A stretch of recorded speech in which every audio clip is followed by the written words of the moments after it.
5 kelembutan ilahi di balik ungkapan puasa itu untukku. Sobat, mari sejenak bertafakkur tentang keagungan ibadah puasa. Ketika Allah Subhanahu wa Ta'ala berfirman dalam sebuah hadis qudsi yang artinya, seluruh amalan anak Adam untuk mereka sendiri kecuali puasa. Sungguh, ibadah puasa itu untukku. Akulah yang langsung akan memberikan imbalannya.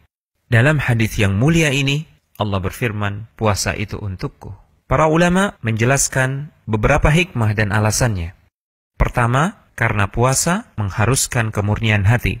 Al-Imam Ibnul Utsaimin rahimahullahu ta'ala menjelaskan, puasa adalah rahasia antara seorang insan dengan Rabb-nya. Seorang insan yang berpuasa tidak diketahui apakah dia benar-benar berpuasa atau tidak. Isi hatinya juga tidak diketahui. Sangat gampang bagi dia untuk membatalkan puasa tanpa harus kehilangan anggapan di mata orang lain bahwa dia masih berpuasa. Sehingga orang yang benar-benar berpuasa sudah pasti orang yang paling besar keikhlasan dan ketulusannya. Maka Allah Subhanahu wa Ta'ala pun mengistimewakannya dibanding ibadah-ibadah yang lain. Kedua, karena Tuhan-Tuhan lain yang dianggap Tuhan tidak pernah diibadahi dengan puasa. Al-Imam Badruddin Al-Hanafi rahimahullahu ta'ala mengatakan, segenap ibadah sejatinya adalah hak Allah. Lantas kenapa hanya puasa yang diistimewakan dengan ungkapan penyandarannya untuk Allah? Jawabannya, karena Tuhan-Tuhan selain Allah tidak pernah diibadahi melalui ibadah puasa. Orang-orang kafir tidak pernah mengagungkan Tuhan-Tuhan mereka pada waktu-waktu tertentu dengan berpuasa.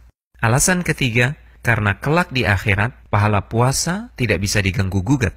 Al-Imam Ibnul Utsaimin rahimahullahu ta'ala mengungkapkan, sebagian ulama mengatakan bahwa makna penyandaran khusus ibadah puasa kepada Allah adalah karena kelak di hari pembalasan, saat seseorang memiliki dosa kezaliman terhadap orang lain, maka pahala-pahala yang dimiliki orang tersebut akan diambil dan diberikan kepada orang yang pernah ia zalimi di dunia. Kecuali pahala puasa, ia tidak diambil sedikit pun. Juga karena ia diperuntukkan bagi Allah Azza wa Jalla semata, bukan untuk manusia.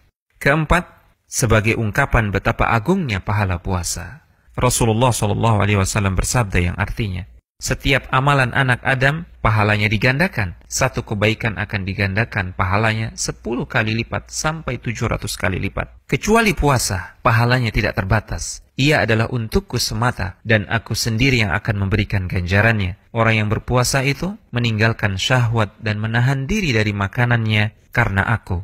Kelima, karena puasa adalah momentum untuk mentadaburi kemahasempurnaan sifat-sifat Allah Subhanahu wa Ta'ala. Inilah yang diisyaratkan oleh Al-Imam Ibnul Jauzi rahimahullahu ta'ala mengatakan, tidak makan, tidak minum, dan tidak membutuhkan pasangan adalah di antara sifat-sifat Allah yang maha sempurna, dan puasa seolah mengingatkan kita akan kemahasempurnaan sifat-sifat Allah tersebut. Hanya Dia yang memiliki sifat-sifat tersebut, maka hanya Dia pula yang layak untuk disembah dan diibadahi. Al-Hujjah.com